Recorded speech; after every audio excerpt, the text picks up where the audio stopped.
En el libro de Hebreos, capítulo 12, versículo del 5 al 11, vamos a tener un mensaje especial que titulé Disciplinas por la carnalidad.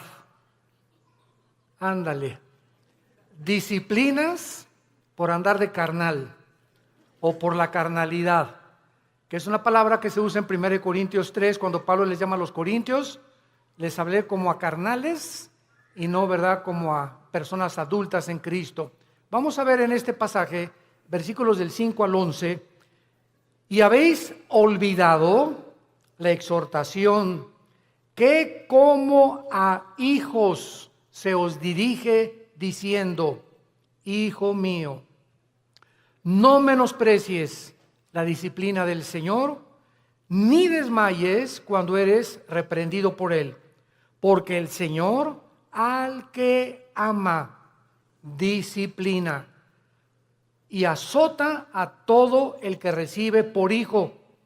Si soportas la disciplina, Dios te trata como a hijos, porque ¿qué hijo es aquel a quien el Padre no disciplina? Pero si se os deja sin disciplina, de la cual todos han sido participantes, entonces sois bastardos y no hijos. Por otra parte, tuvimos a nuestros padres terrenales que nos disciplinaban y los venerábamos. ¿Por qué no obedeceremos mucho mejor al Padre de los Espíritus y viviremos? Y aquellos, ciertamente por pocos días, nos disciplinaban como a ellos les parecía, pero para lo que nos es provechoso, para que participemos de su santidad.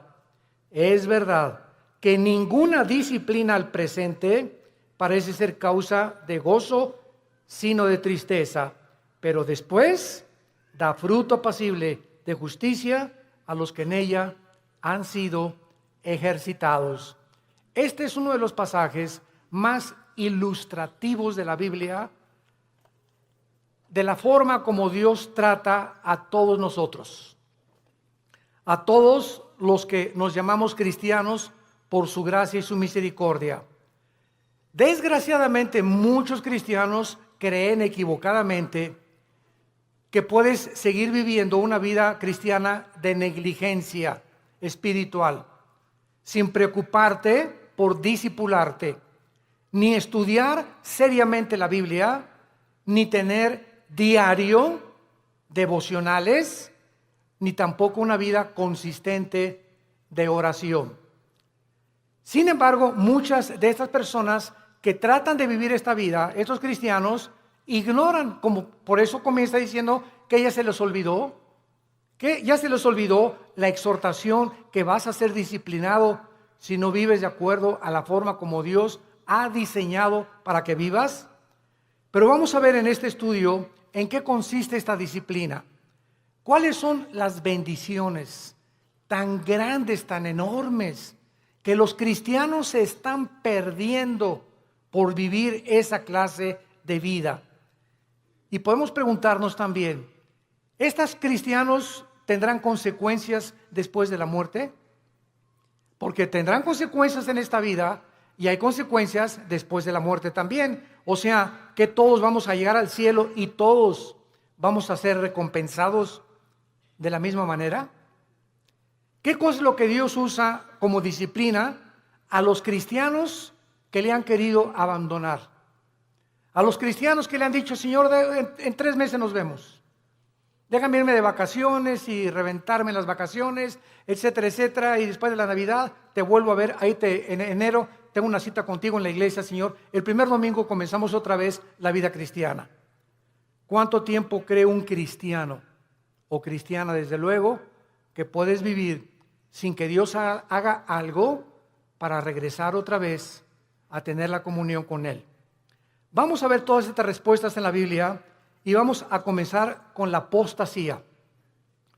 La palabra apostasía, apistemia en el griego, significa salirse del camino, apartarse del camino o vulgarmente brincarse las trancas. O sea, la Biblia diseña a la iglesia como un corral donde Cristo es el pastor, nosotros las ovejas, Y cuando una oveja se quiere saltar del corral, pues ¿qué pasa, verdad? Pues es que yo quiero encontrar otros pastos, engañada de que fuera del corral hay mejores pastos o mejor vida, lo cual es completamente mentira, porque fuera del corral están los lobos esperando comerse las ovejas. Dice el cuento que había una ovejita que le llamaban la rebelde de Tlanepantla. Y esta ovejita se brincó una vez el corral y fue el pastor por ella y se la trajo cargando. Y se brincó 2 veces el corral y el pastor fue por ella. Y la tercera vez que esta ovejita de Tlanepantla se brincó el corral, entonces el pastor fue y le rompió una pata a propósito. Y le dijo: prefiero que aquí dentro del corral estés cojita y manquita a que te salgas y te vuelva a comer el lobo. Entonces muchas veces Dios tiene que recurrir, como lo vamos a ver, a disciplinas extremas, que son muy raras veces. Pero Dios prefiere 1000 veces, y Cristo lo dijo en Marcos con estas palabras: es mejor que entres al cielo cojo y ciego y manco, a que entres entero y te vayas al infierno. Veamos pues entonces que dentro de la apostasía hay 2 clases de apóstatas. Esto es muy importante. La Biblia nos advierte claramente que mientras más nos acerquemos al final de la segunda venida de Jesucristo, aumentará la tendencia a abandonar los principios cristianos. La presión del mundo sobre la iglesia, sobre tu vida y sobre mi vida, ejercerá dentro de ti por no estar lo suficientemente blindados, por no tener las suficientes convicciones firmes en nuestro corazón de lo que creemos, que vamos a ser seducidos por el mundo. En Mateo 24:12 Cristo dijo: por haberse multiplicado la maldad, como en el siglo XXI hemos llegado al último grado de maldad. ¿Saben ustedes cuál es el último grado de maldad? Llamarle a lo bueno malo y a lo malo bueno. Y cuando llegamos al punto donde reconocemos y legislamos las naciones, más bien legislan las naciones, los matrimonios entre los hombres y entre las mujeres, es el síntoma más grande que existe de descomposición social. ¿Por qué? Porque la familia es el fundamento de la sociedad. Es el núcleo y la fuerza de un país. Y cuando ya 2 hombres creen que pueden tener y hasta llegar al grado de adoptar hijos, porque ellos no pueden tenerlos desde luego, pero eso sí reconocen que las mujeres paren hijos, ¿verdad? Y no podemos nosotros, pero vamos a buscar quien no lo tenga por nosotros y lo vamos a adoptar. Cuando llegamos a ese punto donde ya se está destruyendo psicológica, mental, emocional, sentimentalmente las vidas de los niños, que son los que dijo Cristo: el que haga tropezar a un niño, más le vale que se amarre una piedra aquí en el cuello de molino y se eche al río y se ahogue con la piedra. Porque dejad que los niños se acerquen a mí, porque de ellos es el reino de los cielos. Y cuando comenzamos a tener a los niños y meterlos a nuestra mugre y a nuestra manera de maldad en la que vivimos, arrastrándolos a ellos, a que tengan solamente 2 papás o 2 mamás, mi papá y mi mamá, es cuando nosotros nos damos cuenta que se está ya desarrollando una sociedad que ha llegado al punto de desatar y acarrear los juicios de Dios. Entonces la Biblia nos muestra claramente que esta maldad iba a aumentar. En 2 Timoteo capítulo 3 dice: vendrán tiempos peligrosos. Y esta palabra peligrosos, alepos, en el griego, significa feroces. Y solamente en todo el Nuevo Testamento se usa esta palabra, alepos, que se tradujo en 2 Timoteo, peligrosos, y en los evangelios se usa con los endemoniados. Cuando la Biblia describe al endemoniado gadareno, dice que era de aspecto feroz, o sea, alepos. Y vemos cuando dice Pablo en 2 Timoteo 3, del 1 al 5, vendrán tiempos de que los demonios van a aumentar su ataque contra los seres humanos, y habrá hombres amadores de sí mismos, intemperantes, orgullosos, sin afecto natural, con odio a los padres, sin respeto a la autoridad, etcétera, etcétera. Entonces la Biblia nos pinta un panorama que estamos ya entrando a ese lugar, a esa plataforma, a esta dimensión en la que el mundo va a ejercer más y más presión contra nosotros y muchos se van a apartar. Y esta palabra apostasía, como vimos, es salirse del camino, apartarse de la verdad o seguir otro curso revelado. Por ejemplo, en Hechos 5:37, hablando de un líder de una secta, dice que se los llevó en pos de sí. Esta es la palabra que se usa para apostasía, cuando algo o alguien te saca, un amigo, una amiga, la pornografía, la homosexualidad, las adicciones, las drogas, el alcohol, cuando cualquier cosa en el mundo te jala y te aparta del camino de la verdad, del camino de la santidad, del camino de la justicia, se llama apostasía. Has apostatado. Ahora bien, hay dos clases de apóstatas. Esto es muy importante. Hay cristianos que son apóstatas por un tiempo y hay apóstatas que nunca fueron cristianos, pero que entraron a la iglesia por un tiempo y después se apartaron. ¿Cuál es la diferencia entre el cristiano que apostató y el que es apóstata para siempre? Como lo vamos a ver a continuación. La diferencia está en que si tú eres un cristiano y te has apartado del camino y eres hijo y eres hija de Dios, pau, pau, pau y pau, y te viene duro. Dios te hace regresar. De la oreja nos trae de regreso. Pero si eres una persona que jamás recibiste a Cristo, pero fuiste a los estudios bíblicos y fuiste a los desayunos y tal vez algún día que hiciste una decisión por Cristo, pero realmente tus convicciones no eran firmes ni profundas, te vas a apartar del Señor, pero la diferencia está en que tú nunca vas a regresar al camino. Entonces, el cristiano que se aparta, Dios lo regresa por las buenas y por las malas, y lo vamos a ver. A muchos Dios inclusive prefiere llevárselos a casa antes de que sigan lejos de Él. Entonces vamos a ver que hay cristianos que se mueren antes de que Dios termine su programa con sus vidas. Hay cristianos que se mueren antes de que acaben la misión que Dios les dio, porque solo Dios sabe que has llegado al colmo y no te vas a arrepentir, pero como eres hijo y la salvación no se puede perder, te lleva a casa antes de tiempo. Veamos en primer lugar algunos ejemplos de los apóstatas que nunca fueron salvos. Juan capítulo 13, el clásico ejemplo de Judas. Es increíble que yo he escuchado varias veces a muchas personas predicar o enseñar que Judas perdió la salvación por el amor de Dios. O sea que fue salvo, pero que perdió la salvación. Vamos a ver qué dice la Biblia. En Juan capítulo 13, versículo 10 y 11.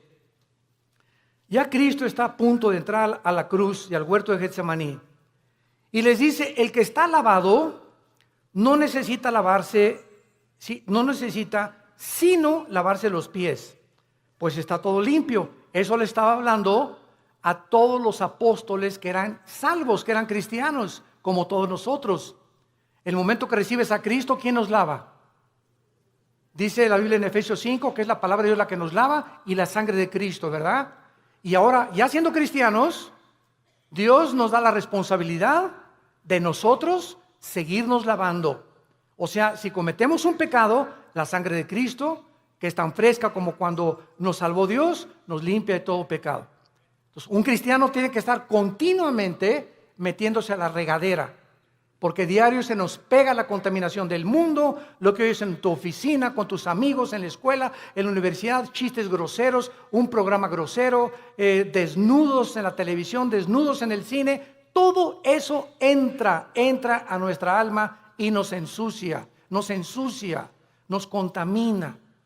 Y esta suciedad la tenemos que estar sacando para mantener no la salvación, la comunión con Dios. Ustedes están lavados, pero no necesitan sino lavarse, ¿verdad?, los pies. Y vosotros limpios estáis, aunque no todos. O sea, había alguien ahí dentro del grupo de Cristo que no había sido nunca lavado. Ustedes sí están lavados y ahora necesitan sola, pero hay alguien entre ustedes que no está lavado, porque sabía a quién le iba a entregar.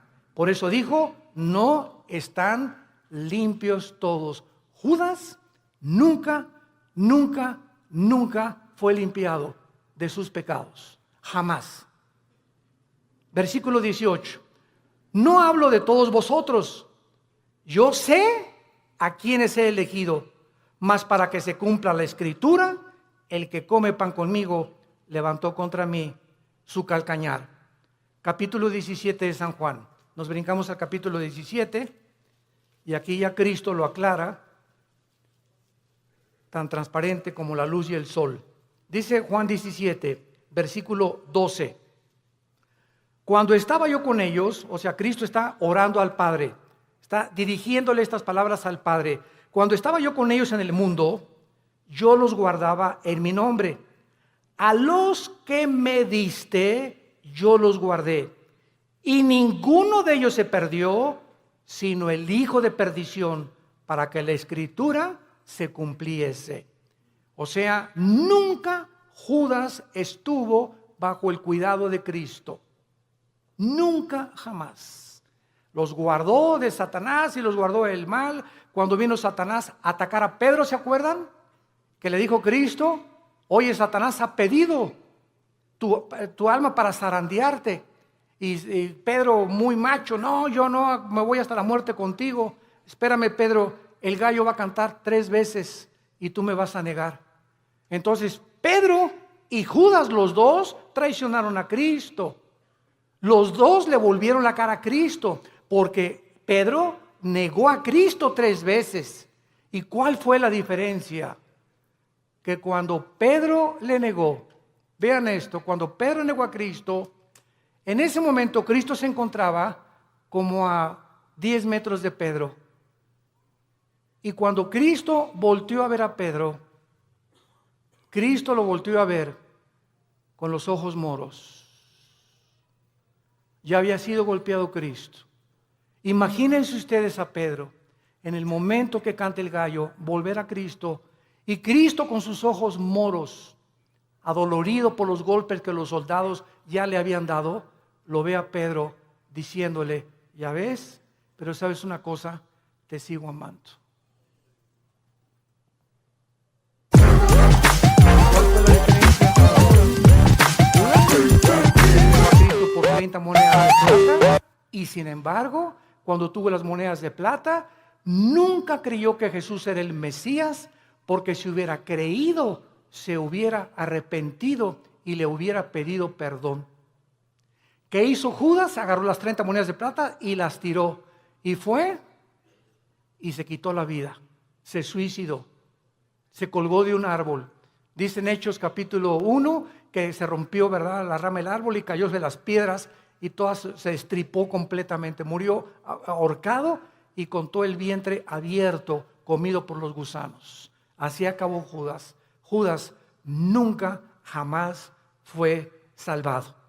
Y en el capítulo 18, dice en el versículo 8 de Juan también, respondió Jesús, os he dicho que yo soy, pues si me buscáis a mí, dejad a ir estos, para que se cumpliese aquello que había dicho, de los que me diste, no perdí ninguno, más que como dijo anteriormente, el hijo de perdición.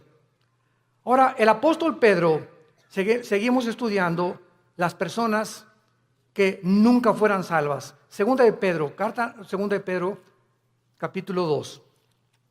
Aquí el apóstol Pedro claramente habla en el capítulo 2 y describe las características de todos los falsos profetas.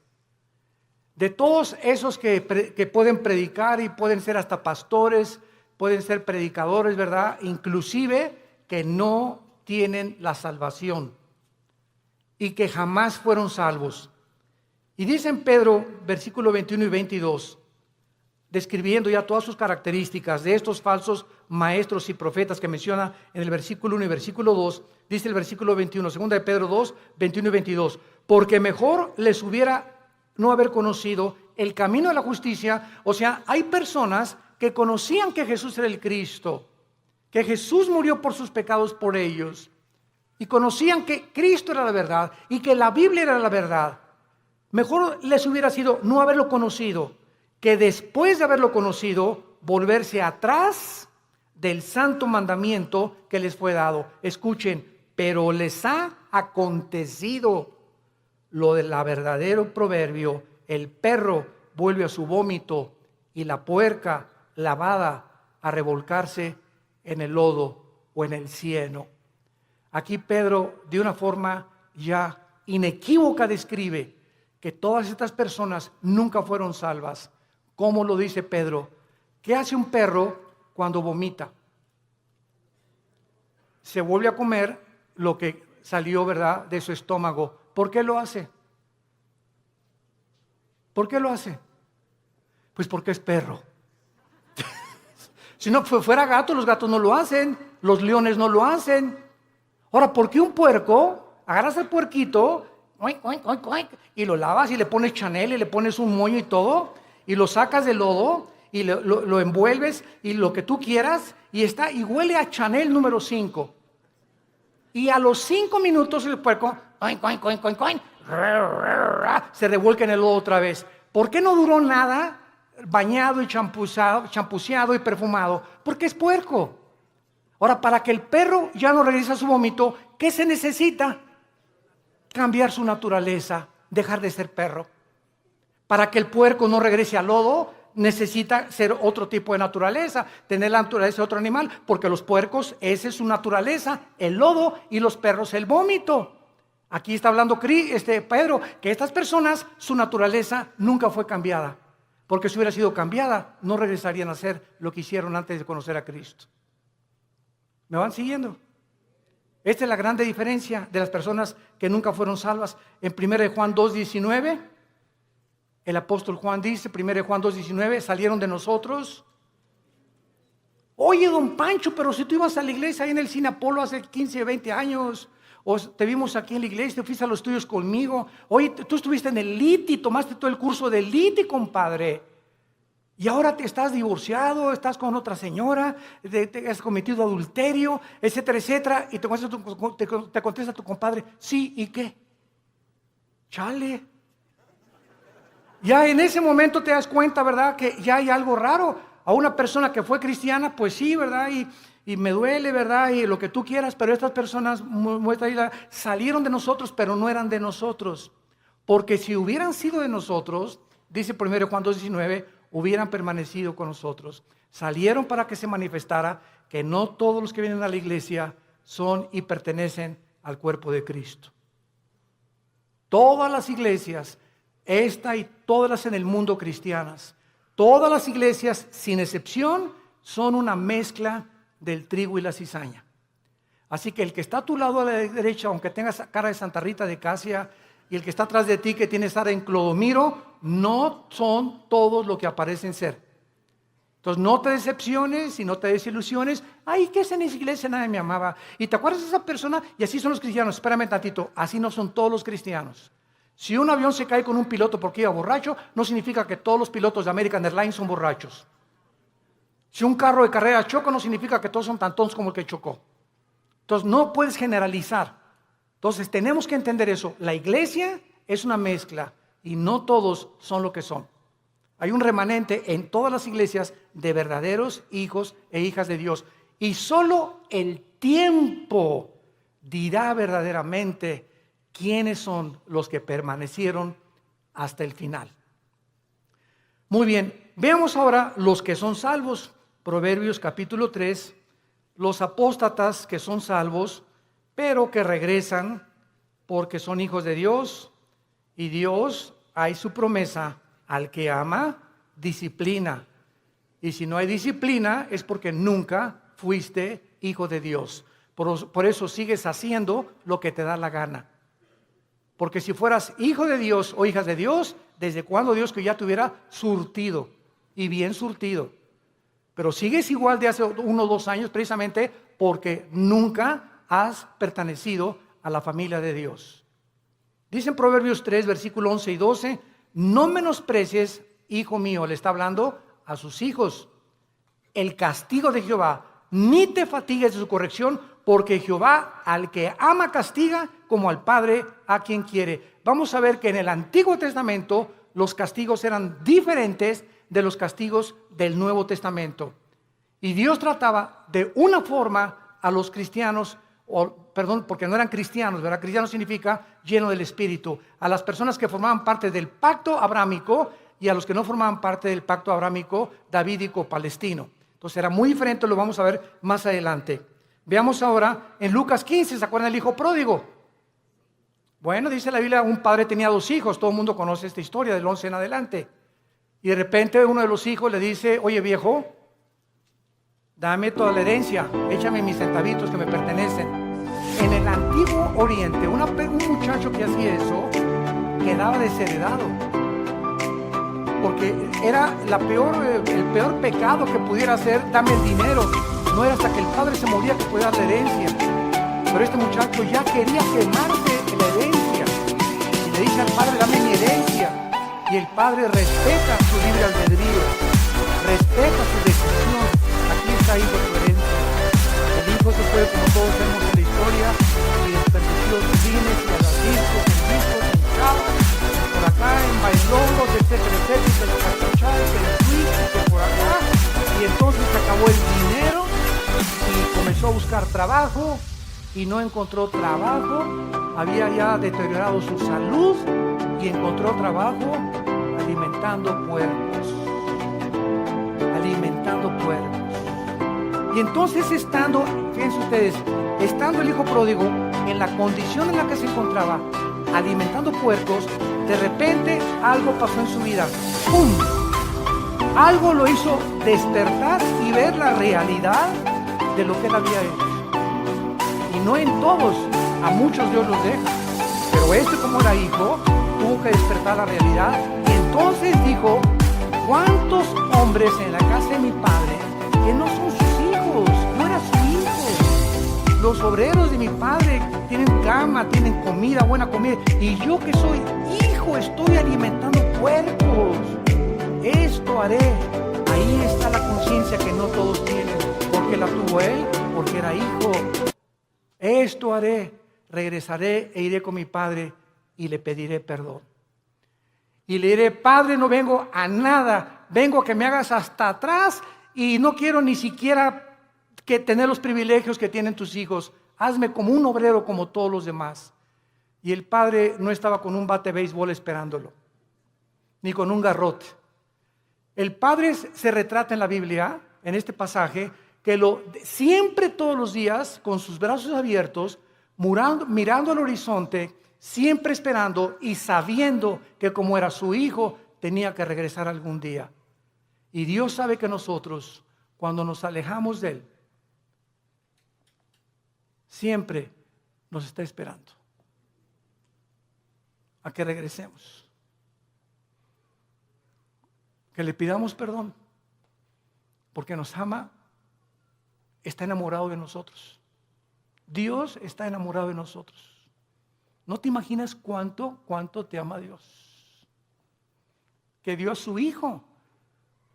A su hijo lo dio por ti y por mí, para que tú y yo jamás nos alejemos ya de Él. Y cuando nos alejamos, Él prefiere 1000 veces dejarte cojo, manco, hacer algo para que regreses, porque eres su hijo. Y nunca, nunca, nunca nadie nos podrá separar de Él. Nadie, porque somos sus hijos. Y el padre gritó, traigan el mejor becerro y vamos a hacer una fiesta, y traigan un anillo y pónganselo en el dedo, y traigan las mejores ropas, que significa la justicia de Cristo. Y entonces, ¿por qué el hijo regresó? Porque nunca perdió su calidad de hijo, nunca. Y este es un ejemplo clásico de una persona que es hijo, se aleja de Dios, pero regresa a Dios. Porque somos hijos, tenemos que regresar. Tarde o temprano nos convence Dios para regresar con Él. Y si no nos regresamos, y si lo que nos hace Dios para regresarnos no nos sirve, nos prefiere llevar a casa, antes de que el camino sea blasfemado por tu culpa o por mi culpa. Veamos otro ejemplo en 1 Corintios 5, vamos al Nuevo Testamento. 1 Corintios 5. Aquí está un caso tremendo de un muchacho que pues no era como nosotros, ¿verdad? Nosotros tenemos la Biblia completa. La iglesia de Corinto era la iglesia más carnal de todas las iglesias del Nuevo Testamento, pero eso sí, tenían todos los dones, pero eran carnales. Dice 1 Corintios 5, de cierto se oye, dice Pablo escribiéndoles, que hay entre ustedes fornicación. O sea, me han llegado noticias de que en la iglesia hay inmoralidad. Y tal inmoralidad o tal fornicación, cual ni aún se nombra entre los gentiles, o sea, ni en las personas del mundo, tanto que alguno tiene la mujer de su padre. O sea, había un miembro en la iglesia de Corinto que estaba teniendo relaciones con su madrastra, con la mujer de su papá. Y dice Pablo, y ustedes, les habla a los líderes, están envanecidos. ¿No debieran más bien haberse lamentado para que fuera quitado de en medio de vosotros el que cometió tal acción? O sea, Pablo dice, oigan, ¿por qué no han reaccionado? Ustedes están conscientes que este muchacho está teniendo relaciones con su madrastra y lo dejan seguir asistiendo a la iglesia. ¿Y qué lo debemos de correr? Pues traerlo para enfrente, ¿verdad? Y enfrentarlo con su situación. Ahora tenemos la Biblia y nos damos cuenta que los líderes, cuando sabemos que alguien viene pecado, la iglesia es un hospital y te vamos a ayudar. Pero cuando sabemos que alguien insiste y sabemos que alguien, por ejemplo, si una señora me dice, mi esposo tiene ya 6 meses que es adúltero, hermano, pastor, y ya hablamos nosotros con el esposo, los pastores, y ya le dijimos, mira, estás viviendo en pecado, y sabemos que sigue en adulterio, la disciplina de Dios es decirle a esa persona, tú no puedes entrar a la iglesia, porque puedes entrar porque es un hospital, si colaboras con el doctor para que te cure. Pero ¿de qué te sirve ir al hospital? A que te pongan benditas y que te pongan curitas, y saliendo del hospital te las arrancas y te las quitas. Y regresas con el doctor, oiga, ya le he puesto 3 curitas, pues es que no me gustan, entonces ¿para qué vienes conmigo? Si no quieres que te cure, ¿para qué vienes al hospital? Y así es la iglesia, un hospital de almas enfermas que necesitan sanidad de Dios. Y dice más adelante el versículo 3, ciertamente dice Pablo, yo, como ausente en cuerpo, pero presente en espíritu, ya como presente he juzgado al que tal cosa ha hecho, en el nombre de nuestro Señor Jesucristo, reunidos vosotros y mi espíritu con el poder de nuestro Señor Jesucristo, el tal sea entregado a Satanás para destrucción de la carne. Vean ustedes con mucha atención lo que sigue, a fin de que el espíritu sea salvo en el día de Cristo o en el día del Señor. ¿Qué estaba diciendo Pablo? Que cuando una persona es disciplinada por los pastores en la iglesia y es sacada de la iglesia al mundo, lo sacas del corral, afuera del corral están los lobos. Y Dios le da el permiso a Satanás de atacar a esa persona y quitarle la vida. Y quitarle la vida. Pero el espíritu es salvo porque era hijo de Dios. A fin de que el espíritu sea salvo. Aquí está un muchacho que iba a morir en pecado, pero como la salvación no se pierde, se va al cielo antes de tiempo. ¿Por qué? Porque la salvación que nos ha dado es por gracia. Para que nosotros seamos salvos y entendamos esto, no puede haber ninguna obra buena antes de la salvación, ni ninguna obra buena después de la salvación, para que nosotros seamos mantenidos siendo salvos. Cuando alguien me dice que la salvación se puede perder, les digo, bueno, es que tú no has entendido el pacto de Dios.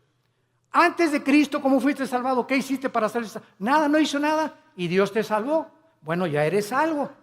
Y ahora me dices que ahora me tengo que hacer buenas obras para mantener mi salvación. No, de ninguna manera.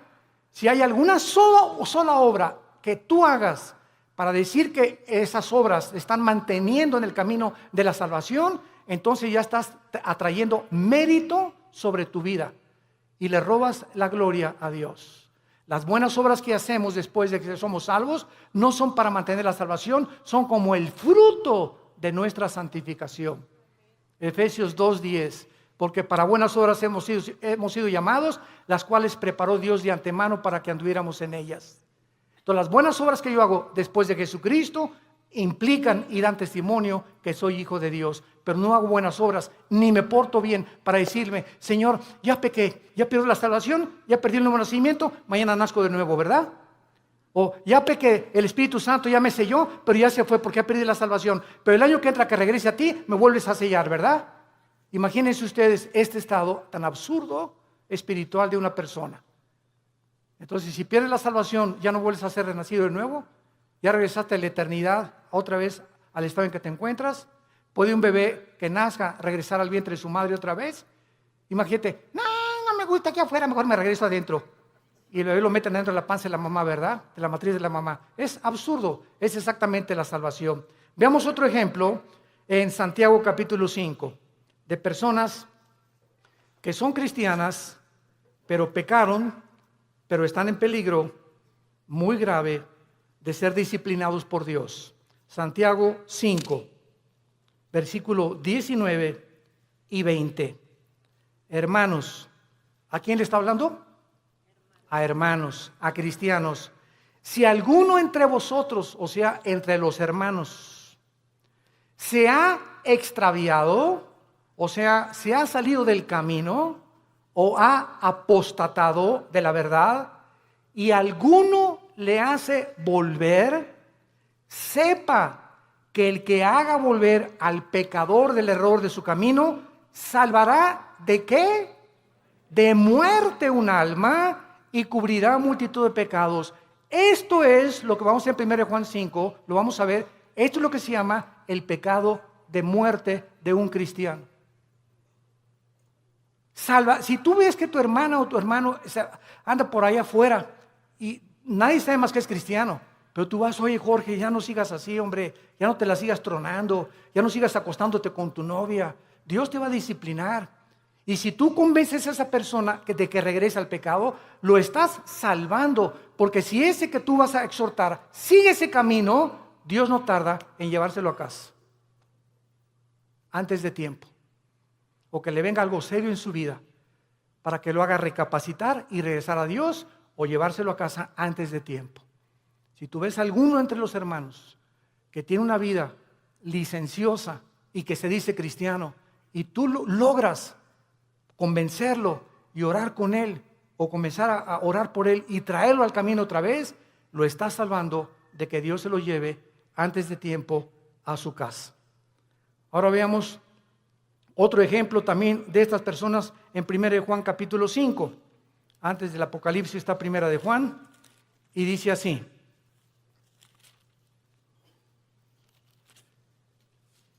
Primero de Juan capítulo 5, versículo 16. Si alguno viere, ¿a quién? A su hermano, otra vez a un cristiano. Si alguno viere a su hermano cometer pecado que no sea de muerte, pedirá a Dios y le dará vida. Esto es, para los que cometen pecado que no sea de muerte. Hay pecado de muerte por el cual yo pido que no se pida, o por el cual yo digo que no se pida. Vean ustedes la diferencia. Hay cristianos que solo Dios sabe que aunque tú vayas y los exhortes, no van a regresar a Dios, pero son cristianos. Están tan endurecidos y tan aferrados al adulterio o a esto, o a la fornicación o a aquello, que solo Dios sabe, que porque solamente Dios conoce el corazón, que no van a regresar. Y entonces hay muchas personas que Dios sabe que no van a regresar y ya no les pone a los demás hermanos orar por él. Así que mientras tú tengas ganas de orar por alguien, significa que ese pecado no es de muerte todavía. Pero cuando ya no sientes orar por nadie o por esas personas que andan en pecado y tú ya tienes un mes o 2 meses que no oras por ellos, es porque el Espíritu Santo ya no te los ha puesto, porque ya no tarda Dios en llevárselos a casa. Esas son las personas que son salvas, pero que han cometido el pecado de muerte. Ahora veamos algunas causas espirituales por las cuales los cristianos se apartan de Dios. He apartado 4 principales razones. La primera es la persecución. Juan capítulo 15, 18 al 19. Si el mundo los aborrece, sepan, nos está hablando los hijos de Dios, que el mundo me aborreció a mí.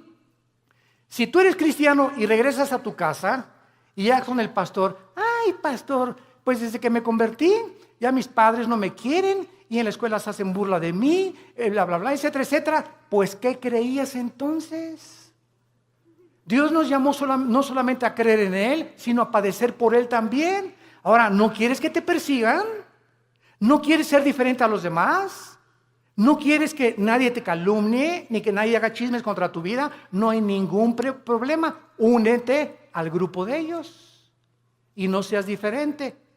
Pero si eres diferente, te van a perseguir y te van a calumniar y nos van a inventar cosas contra nosotros porque el mundo odia a Cristo y nos odia a nosotros que somos sus representantes.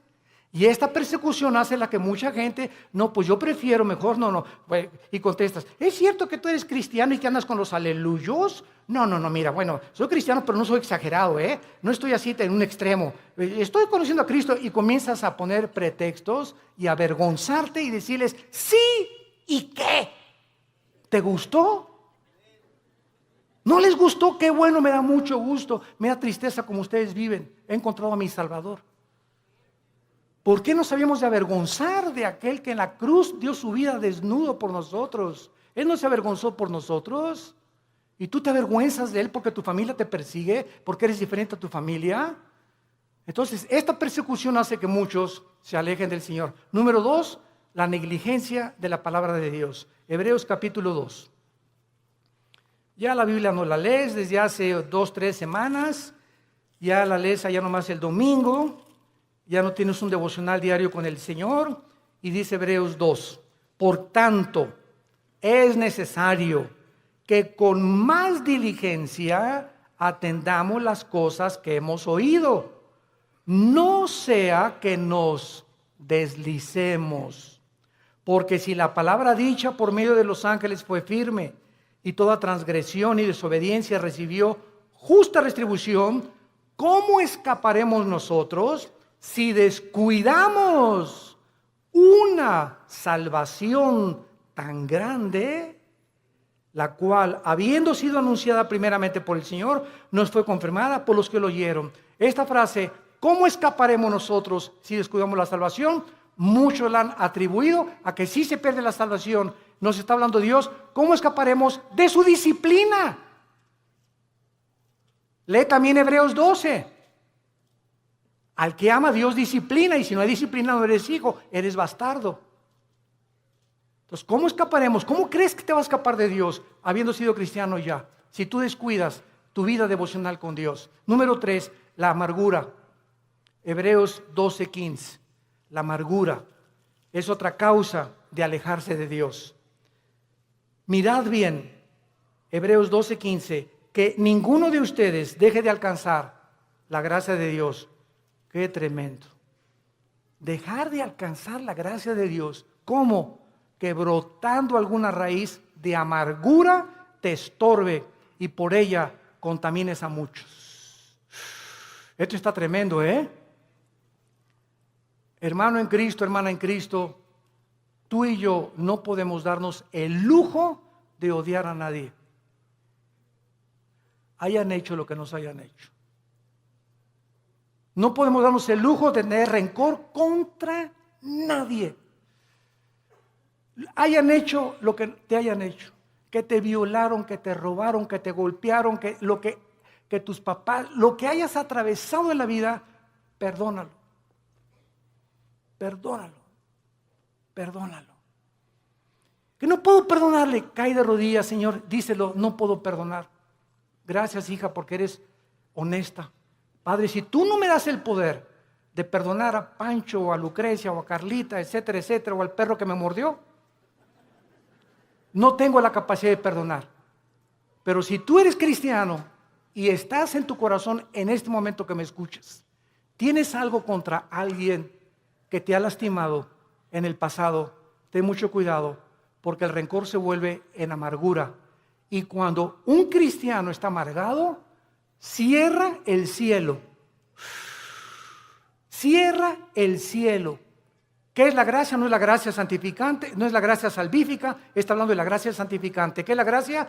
Diario el cristiano necesita poder de Dios, diario necesito el poder de Dios al venir a su palabra para que me dé el poder de vivir para Él. Porque separado de Él yo no puedo hacer nada. Entonces la amargura me bloquea la gracia de Dios y me quedo sin poder. Me quedo en mi propio poder, en mi propia carne, porque algo está bloqueando que Dios me ayude y me saque del pozo de la desesperación, de la red en que he caído, de la trampa que te pusieron. ¿Qué cosa es? La amargura. Es el más grande veneno en la vida de un cristiano. Y número 4, el amor al dinero. Primera de Timoteo 6, versículo 10. Porque raíz de todos los males no es el dinero, es el amor al dinero. Gracias a Dios por las familias ricas y los millonarios, porque la obra de Dios tiene que sostenerse. Si no hay dinero, no hay misioneros. Si no hay dinero, no hay construcciones. Si no hay dinero, no hay televisión. Si no hay dinero, no hay viajes. El dinero no es malo. El malo es amar lo que tú tienes. Cuando tú amas más lo que tú tienes que la obra de Dios, te va a hacer que te alejes de Dios. Dijo Cristo en Marcos, hablando de la parábola del sembrador, pero muchos, el afán del mundo y de las riquezas, entran y ahogan la palabra y nunca das fruto. Estas son las razones por las cuales tú puedes alejarte de Dios. Ahora veamos rápidamente en 2 Samuel 7 las consecuencias que sufrieron en el Antiguo Testamento los que eran y pertenecían al pueblo de Dios, o sea, los que tenían garantizada ya la salvación, de forma diferente a la de nosotros, porque no tenían el bautismo del Espíritu Santo, pero la forma en que eran de Dios. 2 Samuel capítulo 7, veamos la disciplina de Salomón. La Biblia menciona 3 consecuencias principales del pecado en un cristiano. Número 1, la disciplina. 2, la muerte, que ya lo vimos. Y 3, la pérdida de recompensas en la otra vida. En otras palabras, si tú te mueres siendo cristiano en pecado, o en un pecado, porque pues quién se va a morir sin pecado, ¿verdad? El único sin pecado ha sido Jesucristo.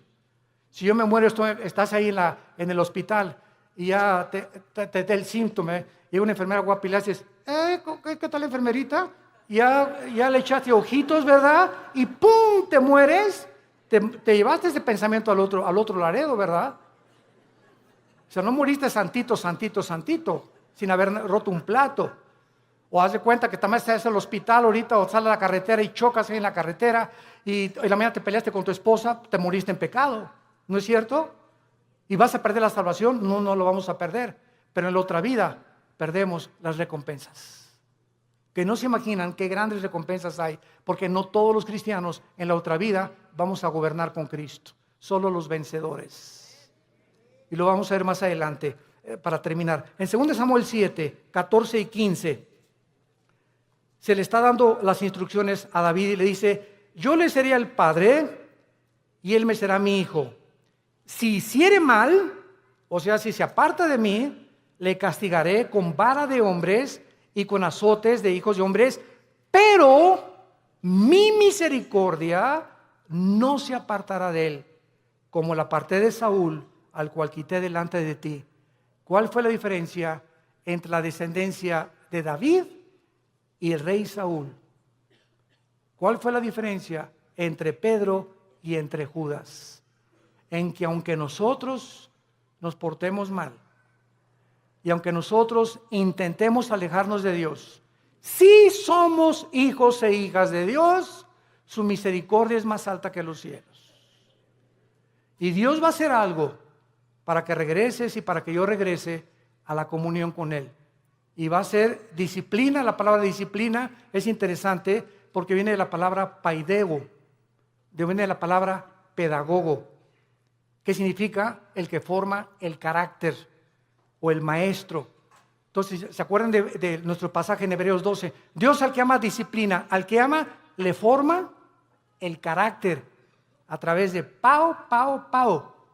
Y castiga también con azotes. O sea, Dios usa la Biblia para formar nuestro carácter, y si somos tercos, Pau, pau, pau. Azota al que recibe por hijo. Y la palabra azotar en el griego es castigo físico. Algo va a tener que usar Dios, como lo que dice en uno de los salmos. No sean como los caballos, como los mulos, que el caballo tiene que meterle aquí un freno. El freno es un fierro con un puente. Y cuando se le mete al caballo el freno y le jalan las riendas, el puente se le encaja en el paladar al caballo. Y el caballo, cuando asocia el dolor, se para y le obedece al jinete. Si no,